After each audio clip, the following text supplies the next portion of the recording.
মানে দিক, যার জীবনে কোনো দিক নেই, সেটা পথভ্রান্ত, বন্ধুহীন একটা পথভ্রান্ত, একটা উদ্ভ্রান্ত জাহাজের মতো।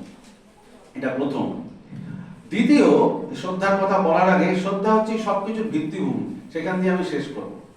দ্বিতীয় খুব গুরুত্বপূর্ণ যেটা সবার জন্য বলি, সেটা হচ্ছে কনফিডেন্স, আত্মবিশ্বাস।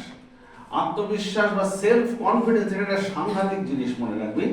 এইটা কিন্তু প্রত্যেকের জীবনে দরকার। আমি তখন খুব ছোট, মানে তখন স্কুলে পড়ি, তো একটা বই আমার কাছে এসেছিল, স্বামীজির একটা লেখা, একটা কালেকশন, স্কুলে পড়তে পড়তে।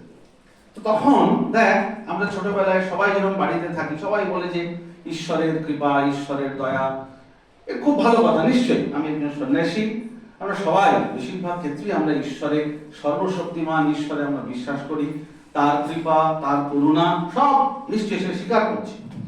কিন্তু এই বইটাতে একটা কথা লেখা ছিল, কথা ভালো করে মন দিয়ে শোন, এটা স্বামীজির কথা।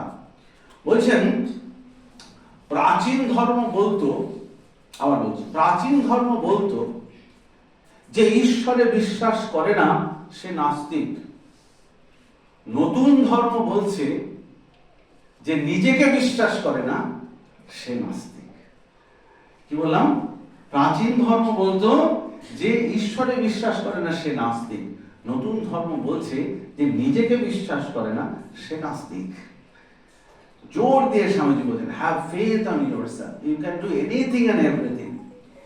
আমাদের প্রত্যেকের মধ্যে না একটা বিরাট শক্তি আছে, শুধু আমরা বিশ্বাস করতে পারি না, সেটা আছে। এটা একটা অদ্ভুত ম্যাজিক। আমরা বিশ্বাস করতে পারি না যে আমাদের মধ্যে অনেক শক্তি আছে, কিন্তু আমরা জানি আমাদের মধ্যে, আমরা জানি না যে আমাদের পোটেনশিয়াল প্রচুর। জাপানে একটা গল্প ছিল।